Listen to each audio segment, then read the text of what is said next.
आने वाला पल जाने वाला है।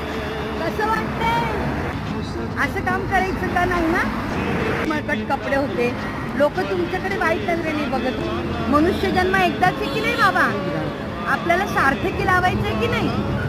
आणि ह्या जन्मामध्ये आपण खूप काही चांगलं करू शकतो की नाही? त्याच्यासाठी खूप पैसा लागतो का? मग तुम्हाला लोक तुम्ही चांगले कपडे घातले, स्वच्छ राहिलात तर तुम्हाला काम देणार की नाही आता? अहो तुम्ही मगाशी कसे दिसत होतात आणि आता कसे दिसताय? मला आरशात बघायचं तुम्ही किती छान दिसताय ते. छान दिसताय की नाही तुम्ही? हे फक्त एक साधं उदाहरण झालं, पण अशी कितीतरी पुरुष जगात आहेत जे स्वतःचा जन्म वाया घालवतात. आरडे फोन करा, सोडून द्यायचं, काम करायचं. हे सोडून देणार आता बाटल्या गोळा काय करणार मग? किरीत काम असो काय असो करायचं. अच्छा बस थोडंसं प्रोत्साहन दिलं. मानाने जगायचं, कष्ट करायचे.